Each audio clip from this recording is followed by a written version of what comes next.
Hello all. We are going through the course Basic Electrical Engineering, which is offered in both BTU and RTO for all the BTech students in first year. And we are following unit number 1, which is DC circuits. We have already gone through Thevenin theorem and Norton theorem.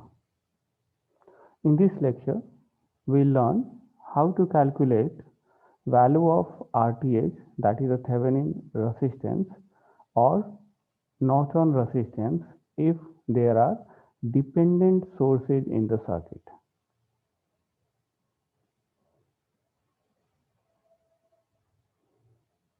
Okay, how the dependent sources will look like? This is a symbolic representation. This is the dependent voltage source and this is the dependent current source.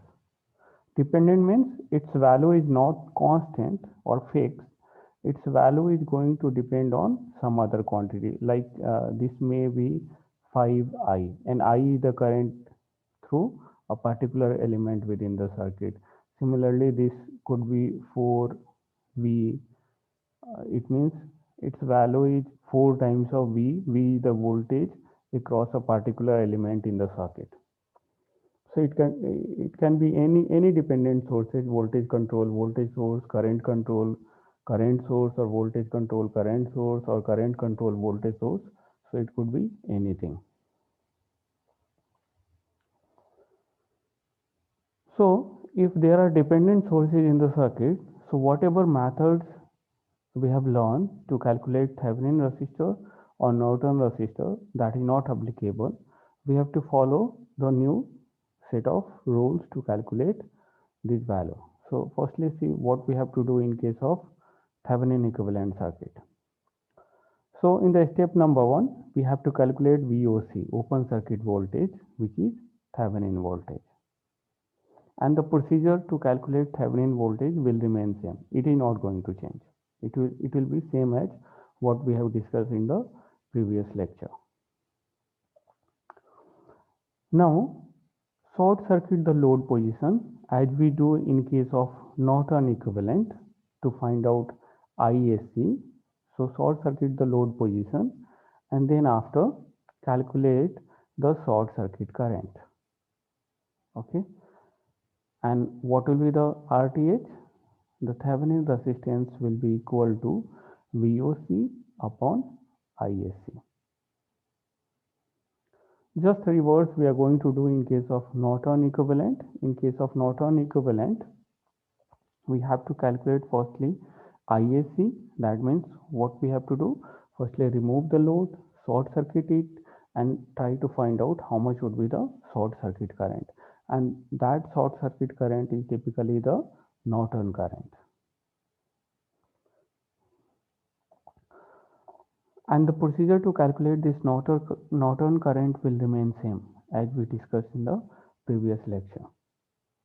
So after calculating this IN, now open circuit the load position as we do in case of Thevenin equivalent and try to find out open circuit voltage, that VOC, and the Norton resistance will be equal to VOC, open circuit voltage, upon short circuit current. Now let's solve a numerical so that this concept will be clear. So we are considering a question where we have to calculate the value of I by using Thevenin's theorem.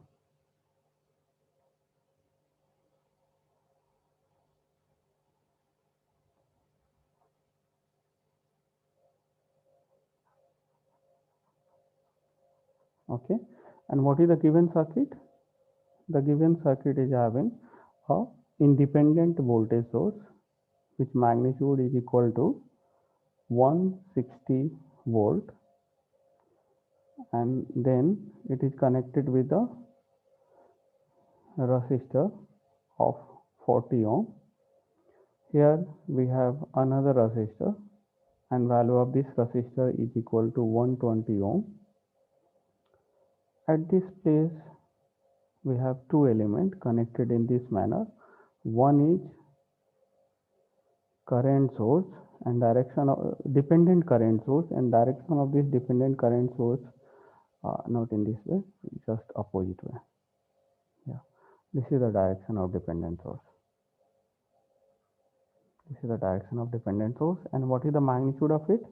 Magnitude equal to, let me delete it and then after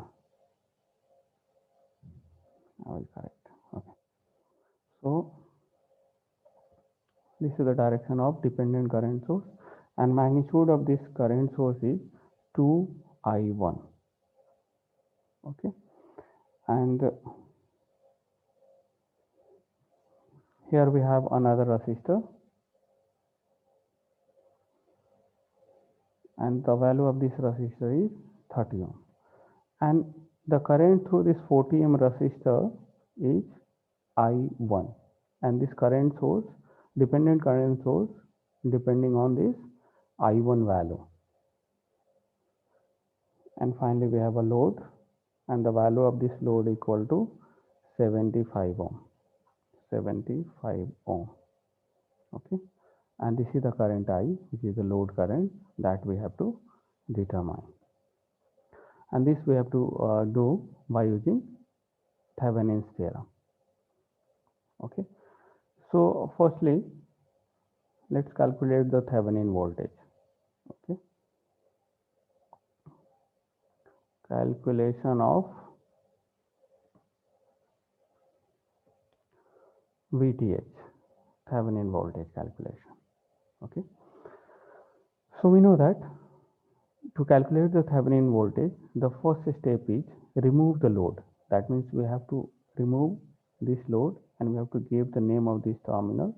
Anything we can give A and B or X and Y.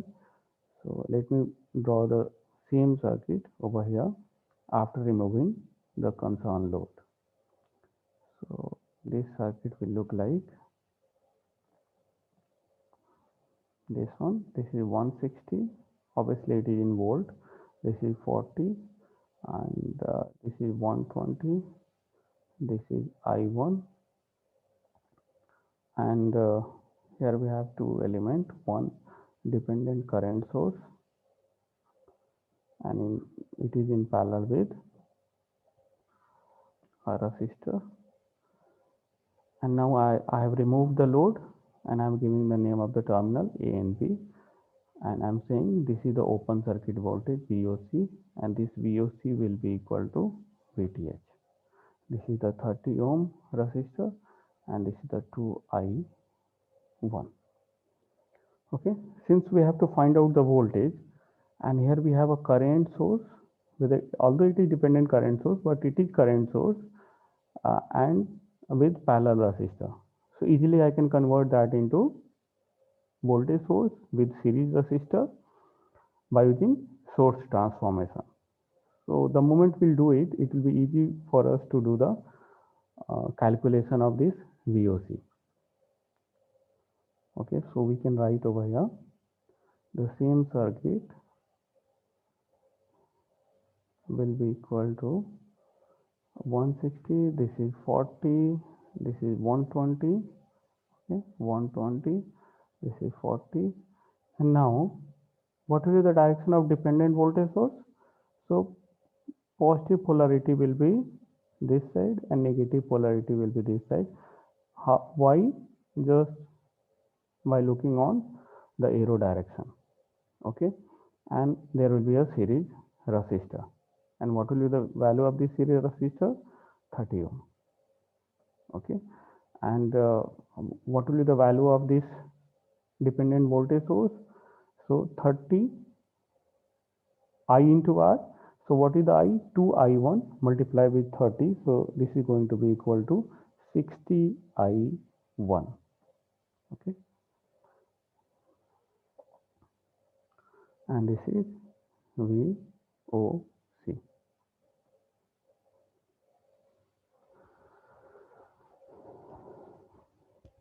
Okay, now any method we can apply to get the answer of this VOC. Okay, so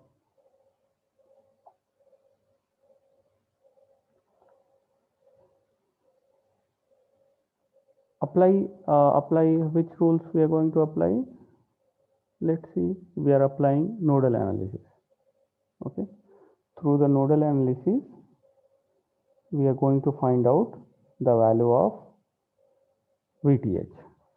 Okay, so and this current is I1. You have to keep this current value over here. Now I am assuming this as a reference node.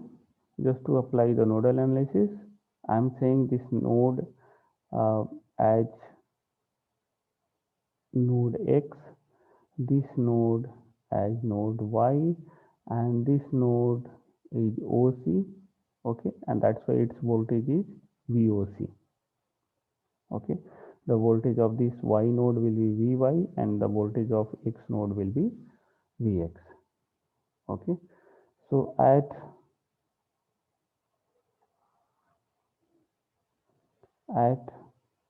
node X,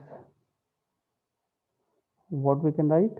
Vx equal to 160. This is the equation number 1. Okay, now at node Y, by applying KCL, what we can write? I1 is the current through this. I am assuming current through this one is I2 and current through this terminal is I3. Okay, and we know that I3 will be 0. Why? Because this is open circuit situation, so I3 will be 0. Okay, so by applying KCL, what we can write? Since this I1 is incoming current to this node Y, so I will write positive I1. I2 is outgoing, so minus I2 minus I3 is equal to 0. Okay, implies I1 equal to I2. Why? Since I3 equal to 0. Okay, if I have to write the reason, so I can easily mention due to open circuit. Okay, I1 is equal to I2. Now put the value of I1 and I2. Easily we can get one unknown quantity. So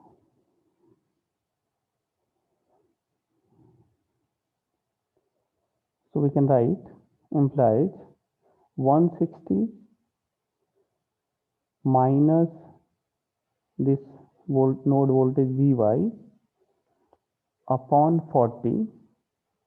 Okay, why 160 minus? Because this current I1 is coming from this node and going towards this node, so Vx minus Vy, and we know that Vx value equal to 160, so 160 minus Vy upon 40 is equal to Vy minus 0 upon 120. Okay, so this is going to be 3, and this value will be equal to, like we have to multiply this by 3, so that is going to be 160 multiplied with 3 minus 3 Vy is equal to Vy. So typically it is 4 Vy is going to be equal to 160 multiplied with 3. So Vy will be equal to, and that we have to divide by 4 now. So this is equal to 120 volt. Okay, And how much will be the I1? Okay, calculate the value of I1.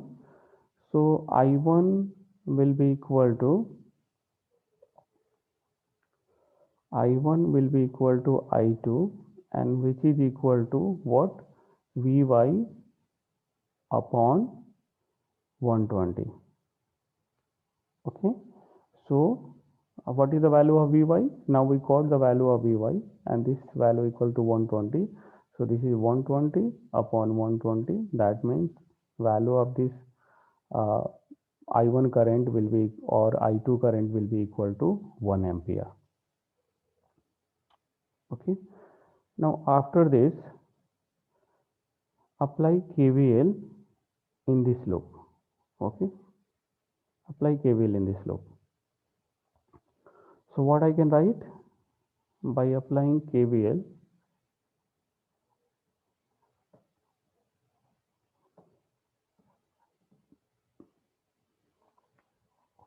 in loop 2, let me say this is a loop 2. So by applying KVL in loop 2, what we can write? What is the voltage across this resistance? This resistance voltage equal to Vy. It is measured in this manner now. So if I am moving from here to here, I have to mention the voltage across this also. So in the same way, I am mentioning the voltage across this dependent source. So I am saying this is the V2, this is the Vy, this is the V2. Across the resistance, the voltage I am mentioning in this way, and I am saying this is the V3 and this is the VOC.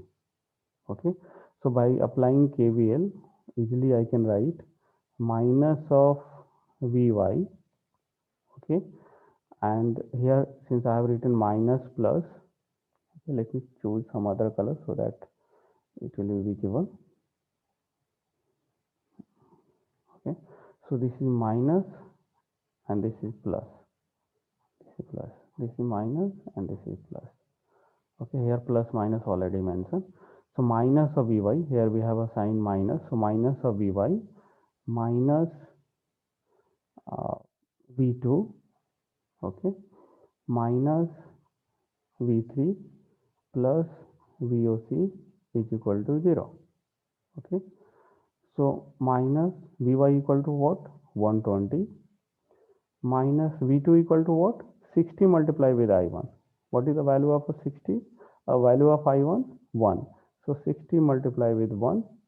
Okay, and V3 will be 0 because current is 0. There is no current through the resistor, so this value will be 0. So minus 0 plus VOC is equal to 0. So now we have to solve it. So finally the value is going to be equal to VOC is equal to 180 volt. Okay, so we got the Thevenin voltage for this, and the Thevenin voltage equal to VOC, okay, which is equal to 180 volt. Okay, so the Thevenin voltage has been calculated in the same way what we have learned in the previous case. Now we'll try to find out how much will be the Thevenin resistance. And to calculate the Thevenin resistance RTH, since this circuit is having dependent source, so what we are going to follow? Firstly, in the circuit, this is 160 volt, this resistance is 40 ohm, and this current is I1. Here we have another resistance of 120 ohm. Okay, and then after source conversion, directly I am writing, after source conversion we have a voltage source here 60 I1, and then in series we have a resistance of 30 ohm. Okay, and finally we have a load over here, okay, through which we have to find out the current. This is the concern node which is connected between the two terminals. So now to calculate the RTH, we have to short circuit. After removing the element, we have to short circuit this terminal, and then we have to find out how much will be the short circuit current. We know the value of VOC, and VOC came equal to 180 volt. Now I am calculating how much will be the short circuit current. Okay, so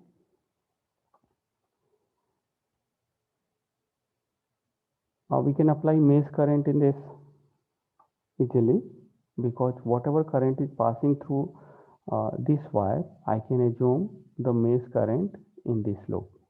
So this will be ISC, and here I can assume another mesh current, maybe yeah, here this current I1 has been mentioned now, so I will take this mesh current equal to I1.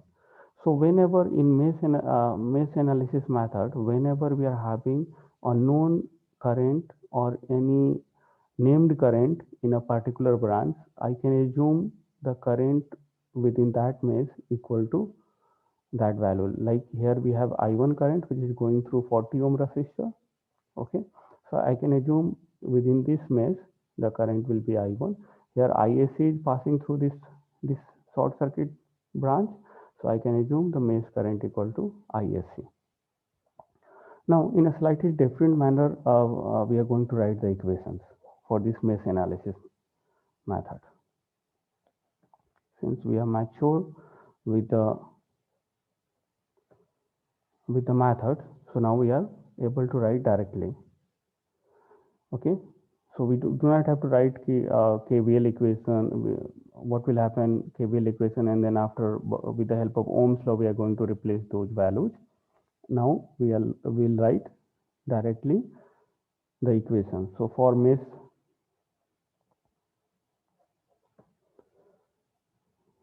I1, what we are going to follow? Now we'll follow the rise of voltage and voltage drop. Voltage rise and voltage drop concept we are going to follow. So for mesh of I1 mesh current, what we can write here, if I am moving from this node to this node, if I am moving from this voltage source, what is happening? Voltage is rising now, so I will write the rise in voltage equal to positive. So here I will write plus 160. Okay, then at this is the resistance, and current is flowing through the resistance from this terminal to this terminal. And in the same way we are also moving, so I can say that in resistance current flows from higher potential to lower potential. This will be higher potential and this is the lower potential. That's why current is moving in this direction.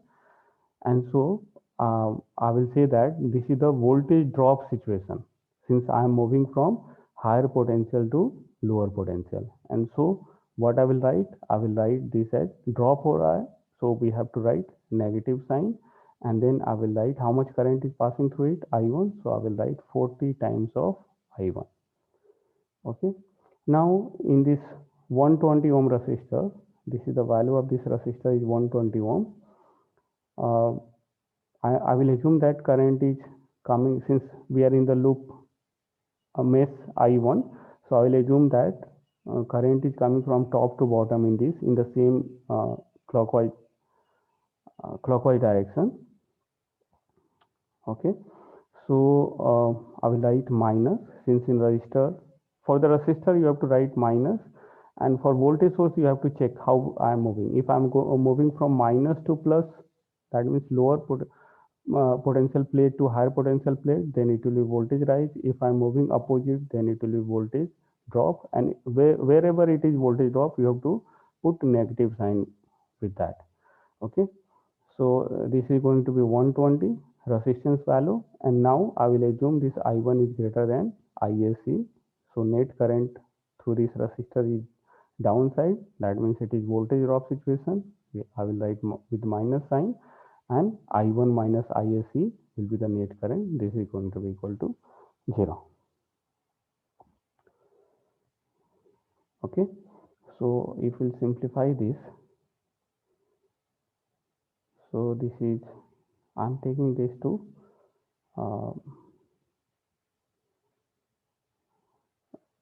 right hand side, so 40 plus 120, 160 I1 minus 120 ISC will be equal to 160.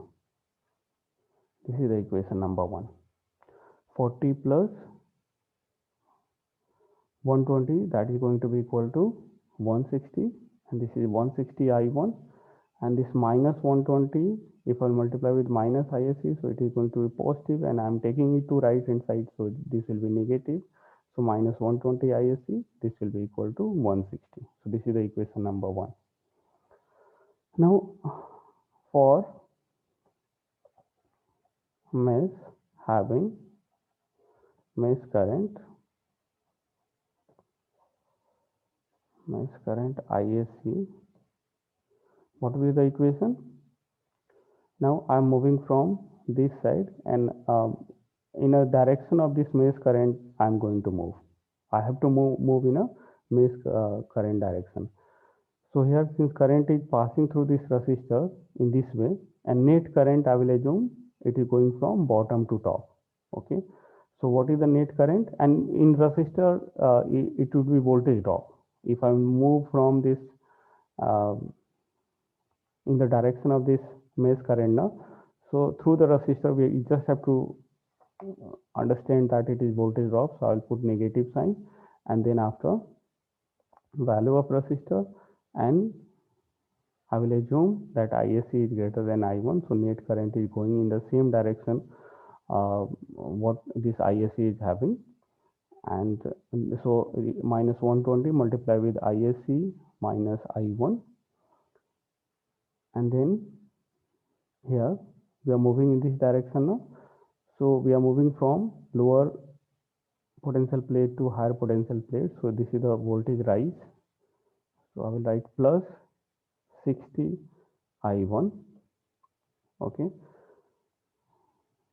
And then this is the resistor. So we have to take minus sign, because in resistor it is current will flow from higher potential to lower potential. So it is voltage drop. So 30 multiply with ISC, and this is going to be equal to 0. So here I have minus 120 ISC plus 120 I1 plus 60 I1 minus 30 ISC is equal to 0.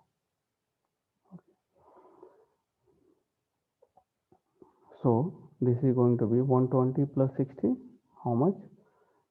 It would be 180 I1. Okay.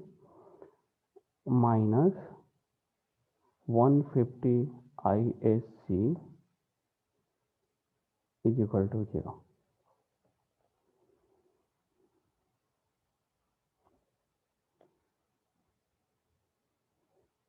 Okay, so we can simplify this a bit. I can write, if I will divide this by 30, so this is going to be 6 I1 minus 5 ISC is equal to 0. This is the equation number 2. Even we can reduce this equation also a bit. I can divide all these value by 40, so then this will be 4 I1 minus 3 ISC equal to 4. So this is the equation number 1. Let's say this is the equation number 1. So we have two equations, two unknown, easily we can solve.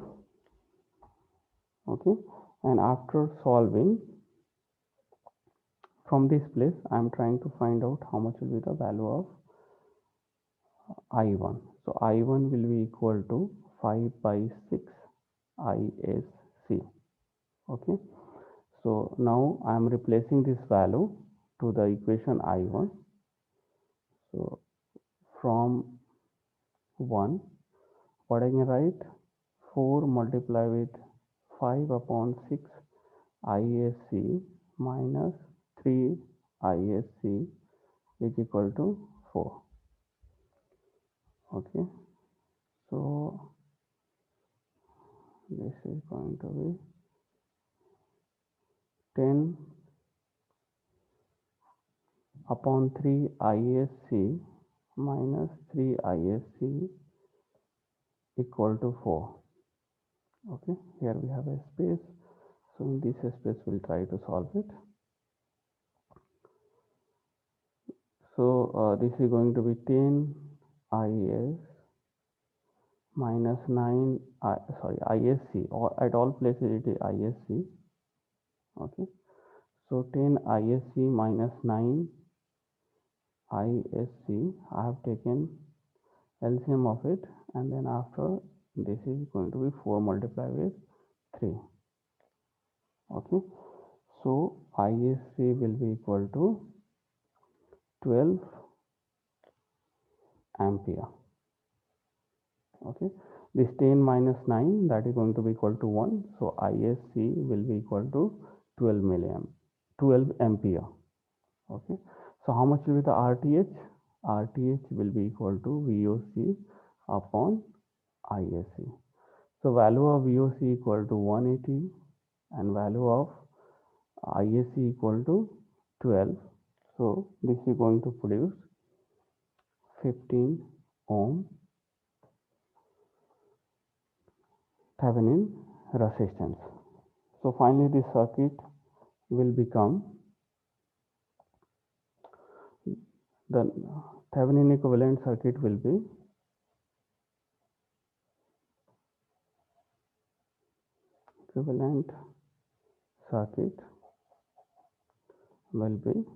we have a DC source of 180 volt. In series we have a resistance that is known as Thevenin resistance, which will be of 15 ohm. Okay, and this is the load resistance, which is of 75 ohm. Okay, and this current I we have to calculate. Okay, so the I will be equal to 180 upon 15 plus 75, and so it will be equal to 180 multiplied with this is going to be 5 plus 5 10 90. Okay, so the final current will be equal to 2 ampere. Okay, so this is the answer. So in this way, if you are having dependent source, we can calculate the Thevenin resistance, and same rule is also applicable, same style is same. In case of Norton, we are going to get the value of ISC in the beginning just to get the Norton current. So what we are going to calculate in this case? VOC, and after calculating VOC, again the procedure will remain same. Rn will be equal to VOC upon IN or ISC. Okay, so this will be the Norton resistance if circuit is having dependent sources. So thank you. In the next lecture, we shall go through maximum power transfer theorem. Thank you.